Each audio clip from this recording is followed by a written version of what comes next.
Hi friends, welcome to my channel. Sunday special egg masala curry ಹೆಂಗೆ ಮಾಡಬೇಕು ಅಂತ ತೋರಿಸ್ಕೊಡ್ತೀನಿ, ಬನ್ನಿ. ಮೊದಲನೇದಾಗಿ ನಾನು ಇಲ್ಲಿ ಕೊಬ್ಬರಿ ಇರುತ್ತಲ್ಲ, ಕೊಬ್ಬರಿ ಥರ ಬ್ರೌನ್ ಕಲರ್ ಮಾಡ್ಕೊಂಡಿದ್ದೀನಿ. ಒಂದು ಹಾಫ್ ಕೊಬ್ಬರಿ ಆ್ಯಂಡ್ 2 ಸ್ಮಾಲ್ ಆನಿಯನ್ ಚೆನ್ನಾಗಿ ಹುರ್ಕೊಂಡಿದ್ದೀನಿ ಆಯಿಲಲ್ಲಿ, ಬ್ರೌನ್ ಕಲರ್ ಮಾಡಿ ಇಟ್ಕೊಂಡಿದ್ದೀನಿ. ಇದು ಮಿಕ್ಸಿನಲ್ಲಿ ಹಾಕಬೇಕು ಪೇಸ್ಟ್. ಆ್ಯಂಡ್ ಇದು ಸ್ವಲ್ಪ ಕೊತ್ತಂಬರಿ ಹೆಚ್ಕೊಂಡಿದ್ದೀನಿ ಆ್ಯಂಡ್ ಸ್ವಲ್ಪ ಟೊಮೊಟೊ, 1 ಟೊಮೊಟೊ ಹೆಚ್ಕೊಂಡಿದ್ದೀನಿ. ಕೊಬ್ಬರಿ ಹಾಕೊಂಡ್ಬಿಡಿ. ಫಸ್ಟ್ ಕೊಬ್ಬರಿ ಹಾಕೊಂಡು ಅದಾದ್ಮೇಲೆ ಚೆನ್ನಾಗಿ ಸಣ್ಣ ಆದಮೇಲೆ ಮಾತ್ರ ಆನಿಯನ್ ಅದರಲ್ಲಿ ಮಿಕ್ಸ್ ಮಾಡಿ ಮಿಕ್ಸಿ ಮಾಡಿ ಮಾಡ್ಕೊಳ್ಳೋಣ. 2 ಸ್ಪೂನ್ ಆಯಿಲ್ ಹಾಕೊಳ್ಳಿ. ಇದರಲ್ಲಿ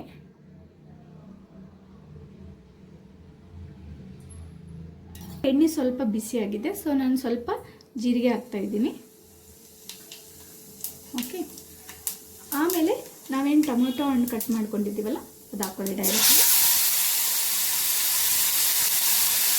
ಸ್ವಲ್ಪ ಅರಿಶಿಣ ಹಾಕೊಳ್ಳಿ ಆ್ಯಂಡ್ ಸ್ವಲ್ಪ ಸಾಲ್ಟ್ ಹಾಕೊಳ್ಳಿ ರುಚಿಗೆ ತಕ್ಕಷ್ಟು.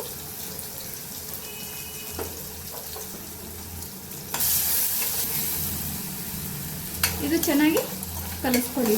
ಈ ಥರ ಚೆನ್ನಾಗಿ ಬೇಯ್ದಿದೆ. ಈಗ ನಾವು ಮಸಾಲ ಮಾಡ್ಕೊಂಡಿದ್ದೀವಲ್ಲ, ಅದು ಕೊಬ್ಬರಿ ಮತ್ತು ಆನಿಯನ್ದು, ಅದು ಪೇಸ್ಟ್ ಹಾಕೊಳ್ಳೋಣ ಇದರಲ್ಲಿ.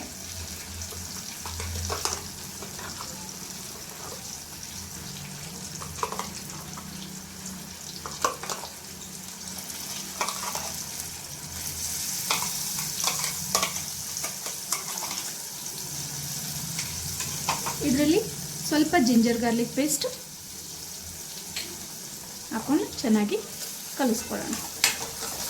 ಓಕೆ, ಇದು ಸ್ವಲ್ಪ ಅದು ಹಸಿ ಸ್ಮೆಲ್ ಇರುತ್ತಲ್ಲ ಇದ್ರದ್ದು ಮಸಾಲದು, ಅದು ಹೋಗೋವರೆಗೂ ಕಲಿಸ್ಕೊಳ್ಳೋಣ ಚೆನ್ನಾಗಿ. ಈ ಕಡೆ ಮಸಾಲ ಚೆನ್ನಾಗಿ ಬೇಯ್ತಾ ಇದೆ, ಅದು ಹಾಕಿರೋದು. ಈ ಕಡೆ ಸ್ಟವ್ ಆನ್ ಮಾಡೋಣ. ನಾವು ಸ್ವಲ್ಪ ಎಗ್ ನಾನೇನು ಆಲ್ರೆಡಿ ಬಾಯ್ಲ್ ಮಾಡ್ಕೊಂಡಿದ್ದೀನಿ, ಆ ಎಗ್ಗನ್ನು ಲೈಟಾಗಿ ಫ್ರೈ ಮಾಡ್ಕೊಳ್ಳೋಣ.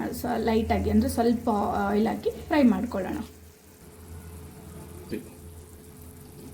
ಆಯಿಲ್ ಇಲ್ಲಿ ಬಿಸಿಯಾಗಿದೆ, ನಾನು ಇದರಲ್ಲಿ ಎಗ್ ಫ್ರೈ ಮಾಡ್ಕೊಳ್ತೀನಿ. ಇಲ್ಲಿ ನಾನು 3 ಎಗ್ಸ್ ತೊಗೊಂಡಿದ್ದೀನಿ.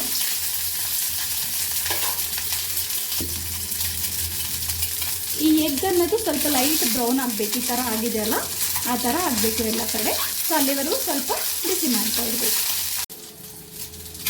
ಇದು ಬೇಯ್ತಾ ಇದೆ ಈಗ ಮಸಾಲ ಎಲ್ಲ. ನಾನು ಅದರಲ್ಲಿ ಸ್ವಲ್ಪ ಗರಂ ಮಸಾಲ ಹಾಕ್ತಾ ಇದ್ದೀನಿ, ಒಂದು 1/2 ಸ್ಪೂನ್ ಅಷ್ಟೇ, ಜಾಸ್ತಿ ಬೇಡ. And 1/2 spoon dhaniya powder, 2 spoon ಖಾರದ ಪುಡಿ ಹಾಕ್ತಾ ಇದ್ದೀನಿ. ಸೊ ನಿಮಗೆ ಕಮ್ಮಿ ಖಾರ ಬೇಕು ಅಂತಂದರೆ ಕಮ್ಮಿ ಹಾಕ್ಕೊಳ್ಳಿ. ಚೆನ್ನಾಗಿ ಕಲಿಸ್ಕೊಂಡ್ಬಿಡಿ.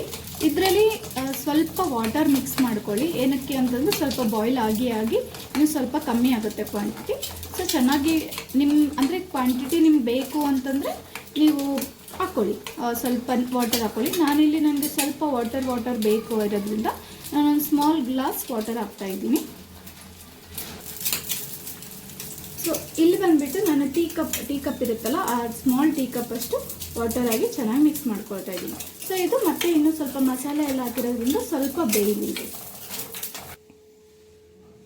ಇದು ಚೆನ್ನಾಗಿ 1 ಗ್ಲಾಸ್ ವಾಟರ್ ಹಾಕಿದ್ಮೇಲೆ ಇದು ಬೇಯಕ್ಕೆ ಬಿಡಿ ಸ್ವಲ್ಪ. ಇದ್ರ ಮೇಲೆ ಒಂದು 5 ಮಿನಿಟ್ಸ್ 4 to 5 ಮಿನಿಟ್ಸ್ ಕ್ಲೋಸ್ ಮಾಡಿಬಿಡಿ ಇದು. ಸೊ ಈಗ ಇದು 5 ಮಿನಿಟ್ಸ್ ಆಯಿತು, ನೋಡೋಣ ಇದು ಮಸಾಲೆ ಎಲ್ಲ ಇದು ಆಗಿದ್ದೇನೆ ಇಲ್ಲ ಅಂತ.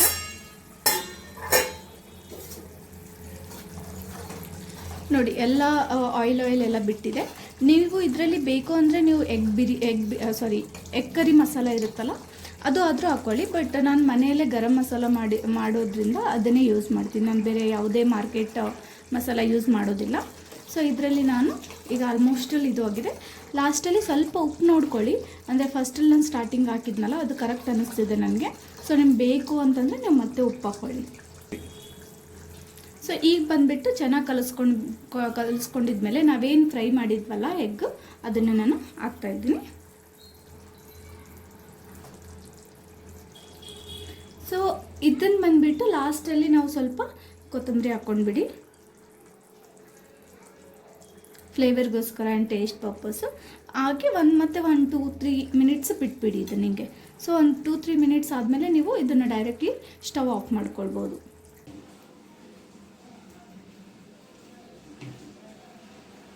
ಸೊ ಈ ಥರ ನೀವು ಮನೆಯಲ್ಲಿ ಮಾಡ್ಕೊಳ್ಳಿ, ತುಂಬ ಚೆನ್ನಾಗಿರುತ್ತೆ. ರೈಸ್ ಚಪಾತಿ ಎಲ್ಲರ ಜೊತೆ ತುಂಬ ಟೇಸ್ಟ್ ಇರುತ್ತೆ, ಸ್ವಲ್ಪ ಡಿಫ್ರೆಂಟ್ ಇರುತ್ತೆ.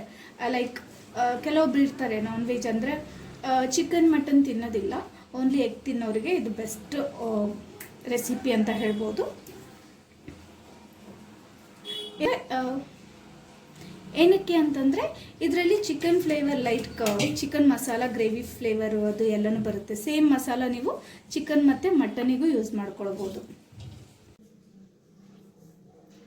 ಈ ಥರ ಗಾರ್ನಿಷ್ ಮಾಡಿ ಎಲ್ಲ ನಿಮ್ಮ ಫ್ಯಾಮಿಲಿ ಮೆಂಬರ್ಸಿಗೆ ಸರ್ವ್ ಮಾಡಿ. ಎಲ್ಲರೂ ತುಂಬಾ ಇಷ್ಟಪಡ್ತಾರೆ. And thanks for watching my video. And ಇಷ್ಟ ಆದರೆ ಕಮೆಂಟ್ ಮಾಡಿ, ಲೈಕ್ ಮಾಡಿ ಆ್ಯಂಡ್ ಶೇರ್ ಮಾಡಿ ಆ್ಯಂಡ್ ಸಬ್ಸ್ಕ್ರೈಬ್ ಮಾಡಿ. Thank you.